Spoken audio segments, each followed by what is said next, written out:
साथियों, जय भीम। साथियों, मैं प्रयास कर रहा हूं कि बाबा साहब ने जो साहित्य लिखा है, जो पुस्तकें लिखी है, उसके एक एक भाग छोटे छोटे कंटेंट में ऑडियो वीडियो बुक के रूप में आप तक पहुंचा सकूं। मैंने अपने इसी यूट्यूब चैनल पर बाबा साहब द्वारा लिखित पुस्तक जात पात का विनाश, इसके 14 भाग में अपलोड कर चुका हूं। आप उन्हें अवश्य देखिए। आगे का भाग जारी करते हैं। भाग 15, आर्य समाजियों की चतुर्वर्ण व्यवस्था। लेकिन समाज सुधारकों का एक संगठन भी है जिसका आदर्श कुछ अलग ही है। ये लोग आर्य समाजी कहलाते हैं। इनके अनुसार समाज की संरचना का आदर्श चतुर्वर्ण होता है।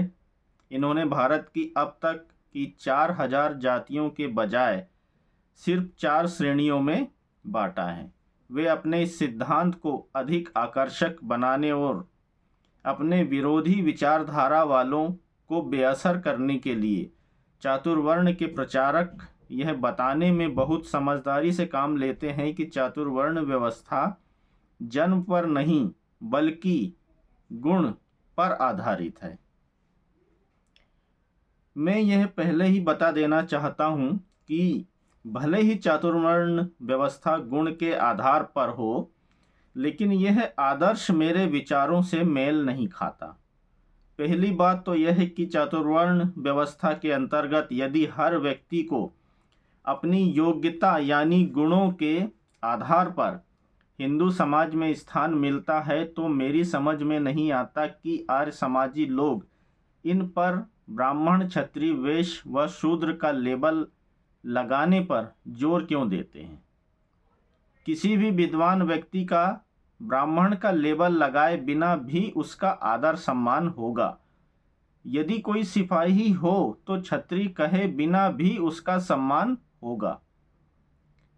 सवाल यह है कि यदि यूरोपीय समाज अपने सिपाहियों और सेवकों व कामगारों कोई स्थायी नाम दिए बिना सम्मान दे सकता है, तो हिंदू समाज को ऐसा करने में क्या तकलीफ है। लेकिन आर्य समाजी इस बात पर विचार करने की जरूरत ही नहीं समझते हैं। इन लेवलों के जारी रहने के खिलाफ एक और आपत्ति है। समाज में सभी सुधार लोगों और चीज़ों के प्रति समाज की धारणाओं, भावनाओं और मानसिकता में बदलाव के कारण ही होते हैं। यह सामान्य बात है कि कुछ नाम किसी ऐसी विशेष धारणाओं और भावनाओं के साथ जुड़ जाते हैं जो एक व्यक्ति का लोगों और चीज़ों के प्रति सम्मान, मानसिकता या व्यवहार को तय करती है। ब्राह्मण, क्षत्रिय, वैश्य और शूद्र ऐसे नाम हैं जो हर एक हिंदू के मन में, दिलो दिमाग में एक विशेष व स्थायी धारणा के रूप में जुड़े होते हैं, और वह धारणा है जन्म आधारित आ रही व्यवस्था को दर्शाती है। जब तक ये नाम बने रहेंगे, हिंदू लोग ब्राह्मण, क्षत्रिय और वैश्य और शूद्र नामों को जन्म के आधार पर व कार्यों के ही ऊंच और नीच पर ही विचार करते रहेंगे और उसी के अनुसार जीवन में अमल भी करते रहेंगे। उसके दिमाग में हर समय ये भावना भरी रहेगी कि ब्राह्मण सबसे ऊंचा है, क्षत्रिय उससे नीचा, वैश्य उससे नीचा और शूद्र वैश्य से भी नीचा, यानी सबसे निचले पायदान पर पड़ा हुआ है। हिंदुओं के मन में यह सब भुलाया जाना बहुत जरूरी है। लेकिन यदि ये पुराने लेबल बने रहेंगे और हिंदुओं के मन में पुरानी धारणाएं व मान्यताएं याद दिलाना जारी रहेगा, तो यह कैसे संभव होगा। यदि लोगों के मन में नई धारणाएं बैठानी हैं, तो उनके नए नाम भी देना जरूरी है। पुराने नामों को जारी रखने का अर्थ है सुधार को व्यर्थ करना।